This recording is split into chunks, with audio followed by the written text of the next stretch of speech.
ബന്ദടുക്ക സരസ്വതി വിദ്യാലയത്തിൽ വ്യാസജയന്തി ദിനത്തിൽ ഗുരുപൂജ നടത്തിയതിനെ എതിർക്കുന്നവർ സമൂഹത്തിൽ അരാജകത്വം സൃഷ്ടിക്കാൻ ശ്രമിക്കുന്നവരാണെന്ന് ഹിന്ദു ഐക്യവേദി സംസ്ഥാന പ്രസിഡന്റ് RV ബാബു അഭിപ്രായപ്പെട്ടു.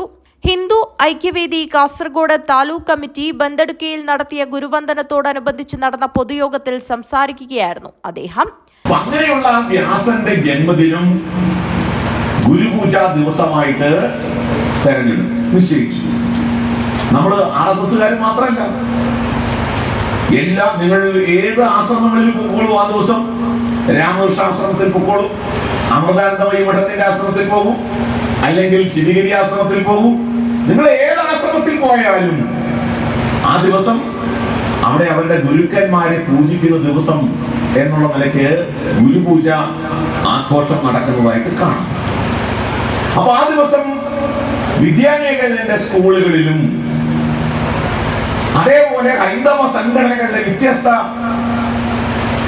പ്രസ്ഥാനങ്ങൾ അവരുടെ പ്രവർത്തന മേഖലകളിലുമൊക്കെ ഈ ഗുരുവിനെ പൂജിക്കുന്ന ദിവസമായിട്ട് ഗുരുപൂജാ ദിവസം, ഈ വ്യാസപൂർണിമ ദിവസം ഗുരുവിനെ പൂജിക്കുന്ന ദിവസമാണ്.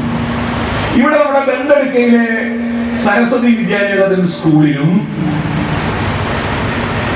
ഈ ഗുരുപൂർണിമയോടനുബന്ധിച്ച് ഈ വർഷം ഗുരുപൂജ ആഘോഷം നടത്തി. ഹിന്ദു ഐക്യവേദി ജില്ലാ പ്രസിഡന്റ് SP ഷാജി ചടങ്ങിൽ അധ്യക്ഷത വഹിച്ചു. ജില്ലാ രക്ഷാധികാരി ഗോവിന്ദൻ മാസ്റ്റർ കൊട്ടോടി, അഡ്വക്കേറ്റ് കരുണാകരൻ നമ്പ്യാർ, വിനോദ് കുറ്റിക്കോൽ എന്നിവർ സംസാരിച്ചു.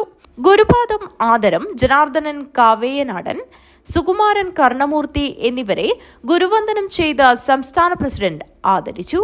ഹിന്ദു ഐക്യവേദി ജില്ലാ ജനറൽ സെക്രട്ടറി രാജൻ മുളിയാർ സ്വാഗതവും താലൂക്ക് വർക്കിംഗ് പ്രസിഡന്റ് രാമചന്ദ്രൻ നന്ദിയും പറഞ്ഞു. ബന്ദടുക്ക പെട്രോൾ പമ്പ് പരിസരത്ത് കേന്ദ്രീകരിച്ച് നടന്ന പ്രകടനത്തിൽ നിരവധി പ്രവർത്തകർ പങ്കെടുത്തു. News bureau, Kanhangad.